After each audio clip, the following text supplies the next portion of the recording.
പത്തനംതിട്ട മേക്കുഴൂരിൽ ക്ഷേത്രത്തിൽ ലഹരി സംഘത്തിന് ആക്രമണമുണ്ടായി.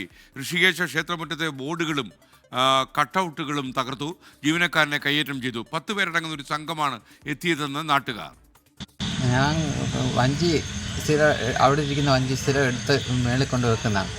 ഞാൻ വെച്ച് കഴിഞ്ഞാണ് അവിടെ ബൈക്കിൽ നിന്ന് ആൾ വന്ന് കുറേ നേരം വണ്ടി അവിടെ റേസ് ചെയ്തിട്ട് ചാടി കയറി എന്നെ കണ്ടുകൊണ്ടാണ് അവർ അകത്ത് കയറി വന്ന്. ഞാൻ ഇപ്പോൾ അവരുടെ വടിവാളും അതുപോലുള്ളതൊക്കെ ഉണ്ടായിരുന്നു. അന്നേരം അതുകൊണ്ട് ഞാൻ അകത്ത് കയറിപ്പോയി. അത് കഴിഞ്ഞാണ് ഇതെല്ലാം ഇത്രയും നാശം ഉണ്ടാക്കി വെച്ചത്. അതിൽ 2 പേര് കയറി വന്നത്, ബാക്കിയുള്ളവർ താഴെ നിൽക്കുമായിരുന്നു. പത്തനംതിട്ടയിൽ നിന്ന് AV ജയശങ്കർ ടെലിഫോണിൽ ചേരുന്നു. ജയശങ്കർ, കൂടുതൽ വിവരങ്ങൾ എന്തൊക്കെയാണ്?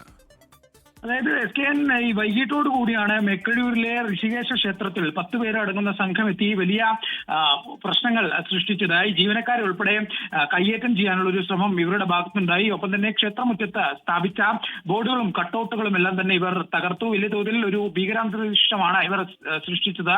10 പേർ അടങ്ങുന്ന സംഘം ബൈക്കിലും മറ്റും എത്തിയാണ് ഇത്തരത്തിൽ പ്രശ്നങ്ങൾ ഉണ്ടാക്കിയത്. കഴിഞ്ഞ ദിവസം ക്ഷേത്രത്തിൽ ഒരു ഗാനമേളയൊക്കെ നടക്കുന്നതിനിടയിൽ സംഘർഷം ഉണ്ടായിരുന്നു. ഇതിന്റെ തുടർച്ച എന്നാണ് ഈ പ്രശ്നങ്ങൾ എന്നാണ് പ്രാഥമിക മനസ്സിലാക്കുന്നത്. എന്തായാലും സംഭവവുമായി ബന്ധപ്പെട്ട് പോലീസ് അന്വേഷണം തുടങ്ങിയിട്ടുണ്ട്. മെക്കഴിയൂരിൽ ഈ ലഹരി സംഘത്തിൽപ്പെട്ട ആളുകൾ ഇതുമായി ബന്ധപ്പെട്ട ആളുകളാണ് പ്രശ്നം ഉണ്ടാക്കിയെന്നൊരു സംശയമുണ്ട്. ഇത്തരത്തിൽ മദ്യലഹരികളൊക്കെ തന്നെയായിരുന്നു ഇവരുടെ അതിക്രമം. എന്തായാലും സംഭവവുമായി ബന്ധപ്പെട്ട് പോലീസും അന്വേഷണം തുടങ്ങിയിട്ടുണ്ട്.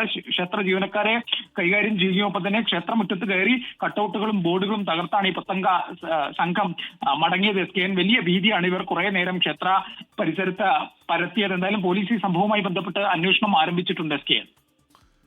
ഓക്കെ, ജയശങ്കറാണ് വിവരങ്ങൾ നൽകിയത് ടെലിഫോണിൽ. ഇനി ഇപ്പോഴത്തെ കാലാവസ്ഥ.